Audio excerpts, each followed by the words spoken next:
അത് തെളിവ് സൗകര്യം കൊണ്ടുവരില്ലേ വേണ്ടത്? ഇതും പത്രമല്ല, മുമ്പിലിരിക്കുന്ന കുറെ സംഖ്യ പണ്ടാരങ്ങളുണ്ട്, അല്ലെങ്കിൽ കുറുവടി കോവാലന്മാരുണ്ട്, അവരെ ഇട്ട് ത്രസിപ്പിക്കുക. ഏറ്റവും വലിയ രസം ഇവന്റെ മുമ്പിലിരിക്കാൻ ഒരു ക്രിസ്ത്യാനി പോലില്ല എന്നുള്ളത്. എന്നെ അറിവാണ് പറയുന്നത്. ഇവന്റെ മുമ്പിൽ പോയിരിക്കാൻ ഇവന്റെ വീട്ടിലുള്ള 1, 2, 3, ഒറ്റ ക്രിസ്ത്യാനികൾ പോലും ഇവന്റെ മുമ്പിൽ പോയിരിക്കുന്നില്ല. ഒറ്റ മുസ്ലിങ്ങൾ ഇവന്റെ മുമ്പിൽ പോയിരിക്കുന്നില്ല പ്രസംഗിക്കുന്ന സമയത്ത്. ആ കൂടി അവിടെ ചെന്നിരിക്കുന്നത് ഹിന്ദു വർഗീയത പടർത്തുന്ന ഹിന്ദുത്വ മതക്കാര്. ഹിന്ദുത്വത്തിന് മാത്രമാണ് ഇതിന് മുമ്പിൽ പോയിരിക്കുന്നത്. അവരെ സംതൃപ്തിപ്പെടുത്താൻ, അവരെ രസിപ്പിക്കാൻ, വീണ്ടും കൂടുതൽ വേദികൾ കിട്ടാൻ വേണ്ടി. മാത്രമല്ല, ഇവനെ സംബന്ധിച്ചിടത്തോളം ഇവൻ ഒരു കേസ് വന്നു കഴിഞ്ഞാൽ ആ കേസിന് ഇവനെ കോടതിയിലേക്ക് ശിക്ഷിച്ച് കോടതിയിലേക്ക് കൊണ്ടുപോകുന്ന സമയത്ത് ഇവന്റെ ഒരു വരവ് കണ്ടിട്ടുണ്ടോ? കാടി എന്ന് പറഞ്ഞ് ഇങ്ങനെ ആടി മൊത്തക്കച്ചം നടക്കുന്ന പോലെ, ആന നടക്കുന്ന പോലെ ആടി വരുന്നു. എന്തോ ഒരു സന്തോഷം.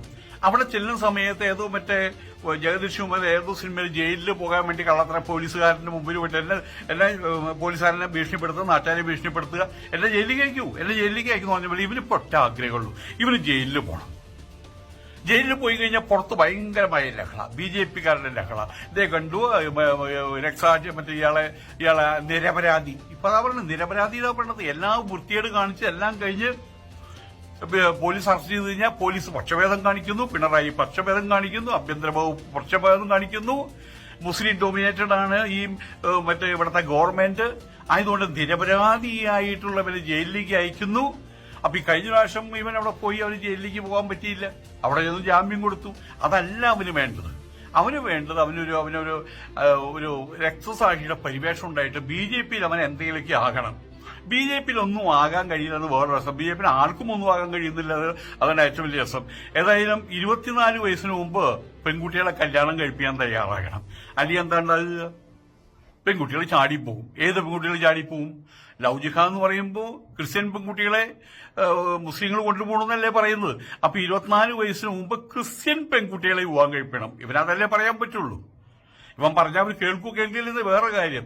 അപ്പോ ക്രിസ്ത്യൻ പെൺകുട്ടികളെ കല്യാണം കഴിക്കണം. അല്ലെങ്കിൽ എന്താ പ്രശ്നം? അവർക്ക് എന്തായാലും പറയാ, കടി ഇളകിയിട്ട്, നാടൻ ഭാഷ കടി ഇളകിയിട്ട് ചാടിപ്പോകും. ഇതല്ലേ അവൻ പറയുന്നത്. ക്രിസ്ത്യൻ പെൺകുട്ടികളെ കുറിച്ച് അവൻ പറയുന്നത് എന്താണ്? ഞങ്ങളുടെ പെൺകുട്ടികൾക്ക് കടിമൂത്ത് നിൽക്കുകയാണ് അവര് മറ്റേ എവിടെ വഴി കൂടെ പോണ ആരെങ്കിലും, അതിനിപ്പോ ഒരു കുതിരയാണെങ്കിൽ പോലും അതിന്റെ പുറത്ത് കയറി വരും എന്ന രീതിയിലാണ് ഞങ്ങളുടെ പെൺകുട്ടികൾ നിൽക്കുന്നതെന്നല്ലേ അവൻ പറയാതെ പറഞ്ഞത്. വാസ്തവത്തിൽ കടിയിളകി നിൽക്കുന്നതല്ലേ അവർ പറഞ്ഞത്. കണ്ണി കണ്ട ആമ്പിള്ളേരെ ഏതെങ്കിലും ചക്കരം കിട്ടണം, എന്നിട്ട് അതങ്ങോട്ട് തീർക്കണം. അതിനുവേണ്ടി തയ്യാറായിട്ട് നിൽക്കണം പെൺപിള്ളേരെന്നല്ലേ പറയുന്നത്. ഇത് കുറെ കാലമായിട്ടുള്ള പറയാൻ തുടങ്ങിയിട്ട്.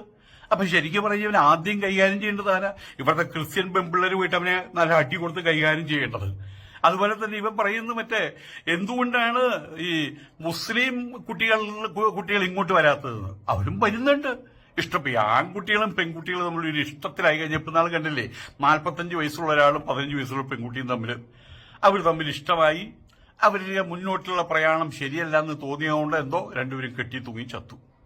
വനത്തിൽ നിന്ന് ഇപ്പൊ 10-27 ദിവസം നമ്മൾ കിട്ടി. അപ്പൊ ഇവിടെ കണ്ണും മൂക്കും ഇല്ല. പ്രേമത്തിനും പ്രണയത്തിനും കണ്ണും മൂക്കും.